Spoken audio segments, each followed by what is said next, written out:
तो जब आप ये फिल्म कर रहे थे, क्या वो आम आदमी की कहानी को भी महसूस किया आपने? तो इसका लेना देना ही आम आदमी से है। हर समय की कहानी अपने अपने ढंग से लोगों के सामने लेके आता रहा है। आपने सर ऑन स्क्रीन बहुत सारे किरदारों को एक नई ज़िंदगी दी है। क्या कभी कोई किरदार आपको नई ज़िंदगी दी है? शॉट जो है हमारे लिए जीने मरने की बात होती है। फॉलोअर डिसाइड नहीं करते हैं कि आप कितने टैलेंटेड हैं। हाय, मैं हूं मनोज बाजपेयी और आप मुझे देख रहे हैं द फिल्मी चर्चा में राहुल के साथ।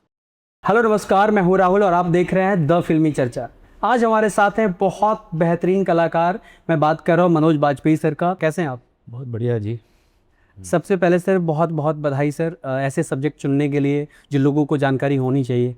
जब आपके पास ये सब्जेक्ट आई तो सबसे पहले क्या रिएक्शन था सर आपका? कुछ नहीं, बहुत अच्छी स्क्रिप्ट लगी, करना था, यही रिएक्शन था।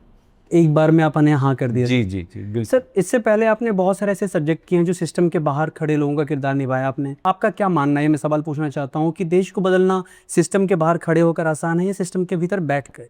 अगर बदलने का इंटेंशन है तो सिस्टम के अंदर रह करके फिर लड़ाई नहीं करनी पड़ती है ज़्यादा। बाहर रह करके फिर बहुत ज़्यादा विरोध और बहुत सारी और तिकड़म करनी पड़ती है, जिसमें कि कई सारी जवानियाँ बर्बाद होती हैं। तो अगर सिस्टम का आदमी ही देश को बदलने के लिए आमादा हो जाए तो फिर तो इस देश का कल्याण ही हो जाएगा। सर जब आर्थिक संकट से कोई देश गुजरता है, चाहे भारत हो कोई भी देश, तो आम आदमी को बहुत ज़्यादा कीमत चुकानी पड़ती है। तो जब आप ये फिल्म कर रहे थे, क्या वो आम आदमी की कहानी को भी महसूस किया आपने? जाहिर सी बात है, जब आरबीआई गवर्नर की बात कर रहे हैं तो उनका लेना देना आम आदमी से है, उनके पूरी जीवन से है। उनका जीवन यापन कैसा होगा, वो उनके जीवन कैसे सुगम और सहज हो, वो एक एक सिग्नेचर जो आरबीआई गवर्नर का होता है उससे निर्धारित होता है।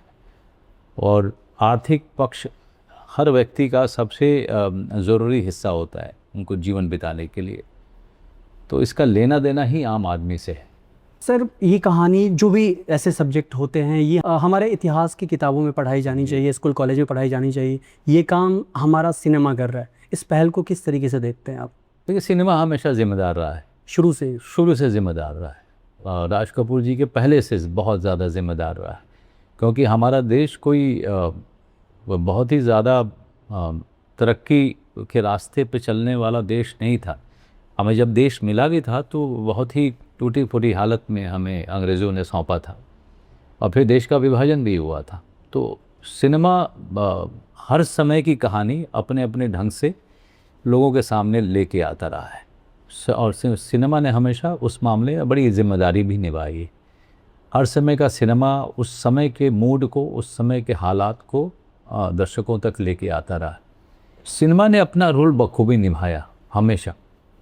कभी कभी बीच में एक भटकाव भी होता है, लेकिन वो भटकाव भी समय के साथ होता है और समय के साथ वो निकल भी जाता है, क्योंकि सिनेमा बनाने वाले लोग भी जो है वो मानव हैं, ह्यूमन हैं, और उनके अपने जो परेशानियां हैं और उनके अपने जो कन्फ्यूजन है, उनके अपने जो द्वंद्व हैं, वो भी आड़े आते रहते हैं।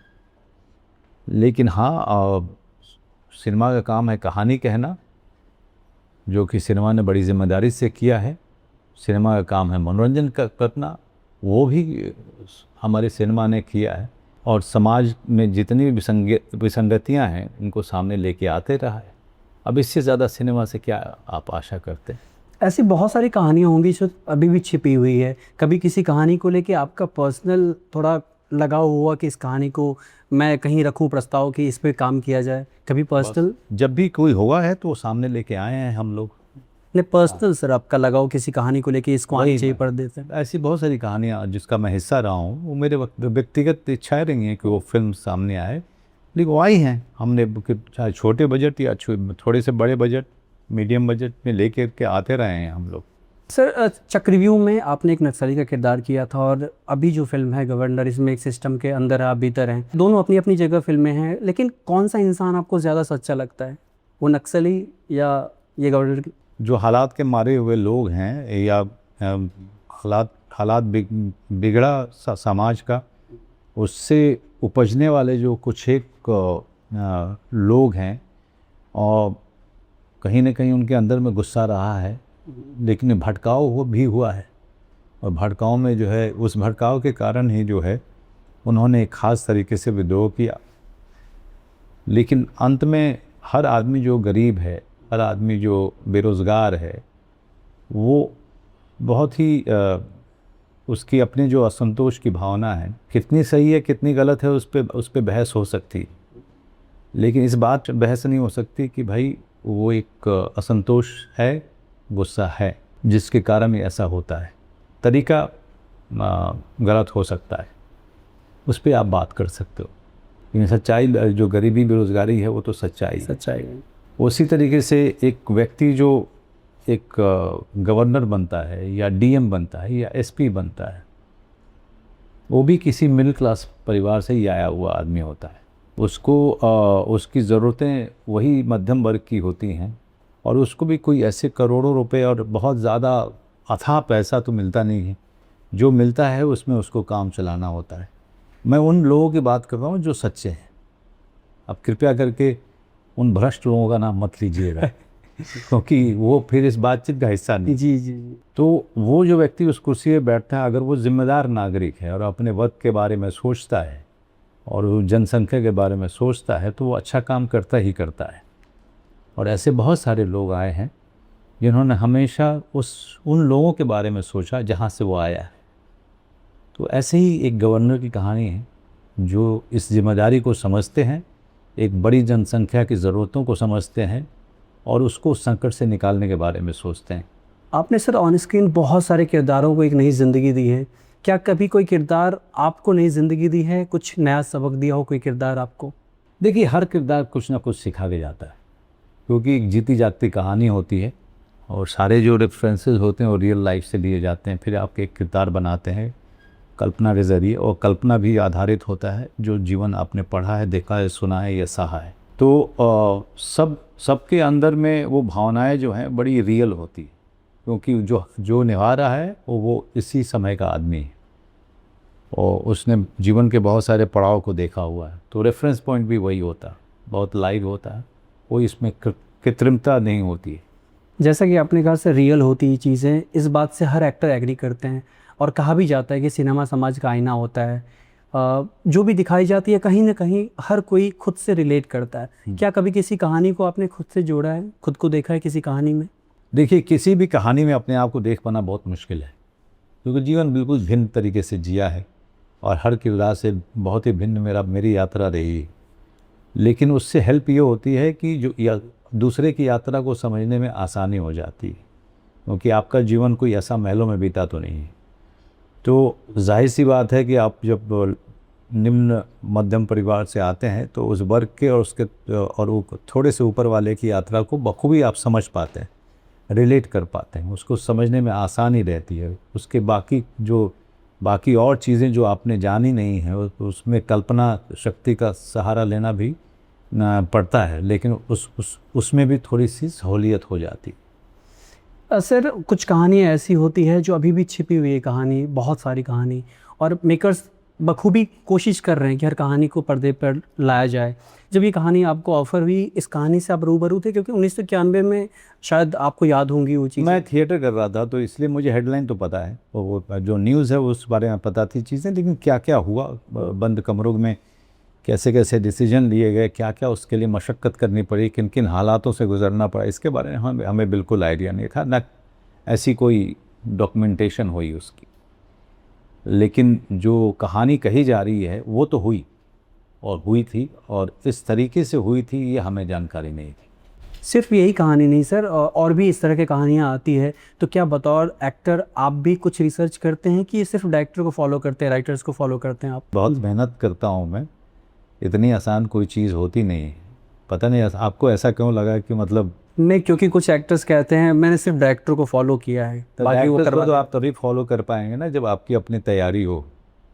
आपकी तैयारी नहीं हो, मुँह धो करके और नहा करके आप आ गए हो, तो कैसे फॉलो कर पाओगे आप? Exactly sir. कुछ बहुत सारे नए एक्टर्स जो आते हैं वो मानते हैं आपके साथ काम करना गर्व की बात मानते हैं। बहुत सारे एक्टर्स आपको सामने से बोलते भी होंगे, उसका हम कैसा महसूस करते हैं सर? नहीं, मैं शुक्रगुजार हूँ उनका जो इस तरह की चीज़ें सोचते हैं, क्योंकि मैं अपने बारे में ऐसी कोई भावना नहीं रखता हूँ। मैं उन्हीं के तरीके का एक्टर हूँ जो रोज़ के रोज़ संघर्ष कर रहा है कि मैं अपने किरदार को बहुत अच्छे ढंग से निभा पाऊँ। और इसके अलावा मेरे अंदर में ना उस तरह के भाव है, ना मैं कोई ग्रेटनेस अचीव करने का प्रयत्न कर रहा हूँ। हर दिन बड़ा डिफ़िकल्ट होता है। एक एक लाइन को समझ करके उसको पूरी अंडरस्टैंडिंग के साथ पर्दे पे या कैमरे के सामने बोल पाना बहुत मुश्किल काम होता है। तो लगातार अपने ऊपर में विकास करते रहना, अपने आप का विकास करना, अपने आप को इम्प्रूव करना, करेक्ट करना, अपने उस दिन के काम को पूरी सिंसियरिटी, ईमानदारी और पूरी जुनून के साथ करने का आइडिया रहता है और कोशिश भी वही रहती है। हर शॉट जो है हमारे लिए जीने मरने की बात होती है। कोशिश यही रहती है कि मैं इस काम को अच्छे से अच्छे तरीके से अंजाम दे पाऊँ और इसमें मैं एक्सेल कर पाऊँ।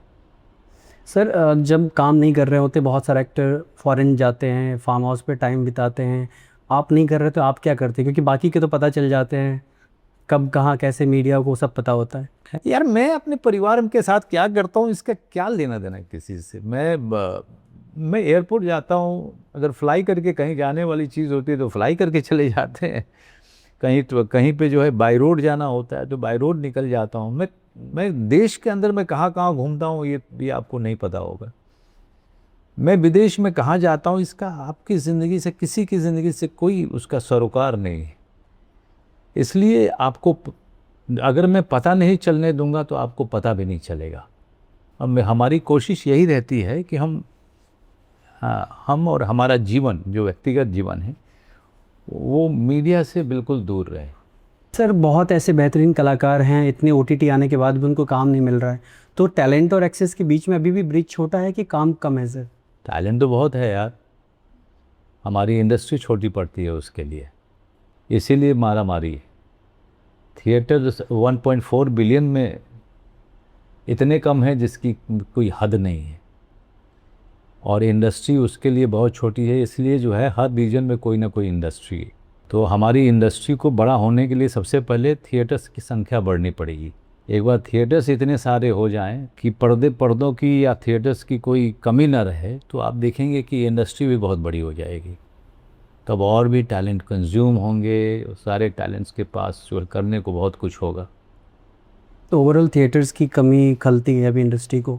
जाहिर सी बात है 10% है सर। 1.4 बिलियन के बीच में थिएटर्स है ही नहीं, नाम के हैं, जो हैं सिंगल थिएटर सब बंद हो रहे हैं।